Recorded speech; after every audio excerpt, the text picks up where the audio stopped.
कल दिल्ली के गालिब ऑडिटोरियम में छात्रों की गूंज को लेकर के दिल्ली प्रदेश के अध्यक्ष श्री देवेंद्र यादव के नेतृत्व में चांदनी चौक जिला कांग्रेस कमेटी की मोहम्मद उस्मान ने कार्यक्रम का आयोजन किया, जिसमें सैकड़ों की संख्या में लोग जुड़े और विचार विमर्श की। और राहुल गांधी की जो पिक्चर है राजस्थान की, उसको बाकायदा दिखाई गई और लोगों को जागरूक करने के लिए, और कहा कि जिस तरीके से नीट परीक्षा हो या यूपीएससी की परीक्षा हो, इन तमाम चीज़ों में जो है लगातार जो है नीट परीक्षा को लेकर के धांधली हो रही है और लीक हो रहा है। इसको लेकर के देवेंद्र यादव ने कहा है कि धर्मेंद्र प्रधान को इस्तीफा देना चाहिए और बीजेपी सरकार को इस पर संज्ञान लेना चाहिए, क्योंकि जिस तरीके से लगातार नीट परीक्षा हो, यूपीएससी की परीक्षा हो, इस पर जो है लगातार जो है इस तरीके की बातें सामने आ रही कि हर बार बच्चों के भविष्य के साथ खिलवाड़ होता है। तो ऐसा नहीं होना चाहिए, क्योंकि जिस तरह से बच्चे 2-2 साल 4-4 साल पढ़ कर के कोचिंग करके आते हैं और उनके साथ जो ये खिलवाड़ होता है, ये खिलवाड़ बंद करें, बीजेपी पे आरोप लगाते हुए कहा है। देखिए, जिस तरीके से कोटा के अंदर राहुल गांधी जी ने छात्रों से, स्टूडेंट से मिले और उनको लाखों स्टूडेंट वहाँ इकट्ठे, उनको लगा कि कोई हमारी आवाज़ उठाने वाला। आपने देखा देश के अंदर कितने स्टूडेंट छात्र जिन्होंने सुसाइड भी किया, जिनके हालात इस लेवल पर थे कि उनके घर के माली हालात ठीक नहीं थे, लेकिन उन्होंने उसकी तैयारियां की दिन रात करके। उनके जो पेरेंट हैं वो उस स्थिति के भी बहुत से नहीं थे जो अपने बच्चों को उस लेवल पे कर सकें तैयार। लेकिन बच्चे तैयार होने के बाद में जब पेपर लीक होता है तो छात्रों को एक आस टूटी। उस आस की शक्ल में राहुल गांधी जी ने कोटा में उन छात्रों को एक हिम्मत बंधवाई। राहुल गांधी जी ने उन छात्रों के साथ खड़े होकर के उनको एक ताकत दी।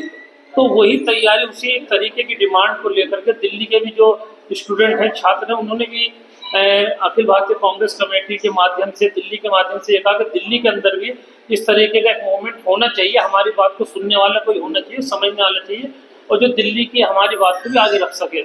तो अभी जैसे सीपी मित्तल जी ने बताया था कि 14 तारीख को उस प्रोग्राम को दिल्ली के अंदर अखिल भारतीय कांग्रेस कमेटी और दिल्ली प्रदेश कांग्रेस कमेटी मिलकर के उस प्रोग्राम को की तैयारियां करने जा रही है, उस प्रोग्राम को रखने जा रहे हैं। उसकी भी सूचना आपको समय पर दे दी जाएगी। देखिए, बहुत ही दुख की बात है कि आज देश के युवाओं के साथ लगातार धोखा हो रहा है। हमने आपने देखा किस तरीके से माननीय राहुल गांधी जी ने उसको बहुत तरीके से उसको खोल के रखा। युवा आज कहीं ना कहीं अपने आप को ठगा हुआ महसूस करते हैं, उनके फ्यूचर के ऊपर क्वेश्चन मार्क लग गया है।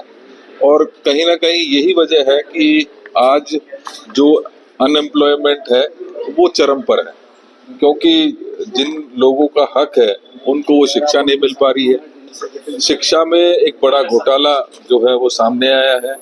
लगातार नीट के पेपर हों या अन्य पेपर हों, सीबीएसई की भी अब तो हाल ये है कि सीबीएसई के एग्जाम्स भी लीक होने लगे हैं। तो ऐसी स्थिति में युवाओं के भविष्य को कैसे संजो सकते हैं, कैसे उसको ठीक किया जा सकता है, एक फुल प्रूफ नीति की जरूरत है। और जिस तरीके का सरकार का रवैया है उसमें ये साफ देखने को आया है कि इसमें कहीं ना कहीं जो देश के सर्वोच्च हमारे प्रधानमंत्री हैं, उनके मंत्रालय, उनके साथ में धर्मेंद्र प्रधान जी जो वहाँ पर मंत्री के रूप में काम कर रहे हैं, ये उनकी फेलियर उससे साफ झलकती है। तो कांग्रेस पार्टी लगातार दबाव बनाने का काम कर रही है और इसी मुद्दे को लेकर आदरणीय प्रियंका जी और राहुल जी लगातार पूरे देश में इस बात को मजबूती के साथ उठाने का काम करेंगे। और हम सब, कांग्रेस ये मानती है कि धर्मेंद्र प्रधान को इस्तीफा देना चाहिए ताकि फ्री और फेयर जो है वो ये एग्जाम्स हो सके। नीति को बदलने की जरूरत है, कड़े कानून लाने की जरूरत है। उन सभी चीजों को ध्यान में रखते हुए एक नई नीति इन प्लेस आनी चाहिए। तो युवाओं को लेकर के नीट परीक्षा में ककरोच पार्टी लगातार जंतर मंतर प्रोटेस्ट करें, क्या आप उनका समर्थन करते हैं? देखिए, मुझे लगता है कि सबसे पहले माननीय राहुल गांधी जी ने इस मुद्दे को उठाया और उसके तुरंत बाद लगभग 35 से 40 जगह पर एनएसयूआई और यूथ कांग्रेस ने पूरे देश में बड़े धरने और प्रदर्शन किए, जिसमें दिल्ली में भी हुआ है। तो हम सबका ये प्रयास है कि जो युवा हैं, जो स्टूडेंट्स हैं, उनको न्याय मिलना चाहिए।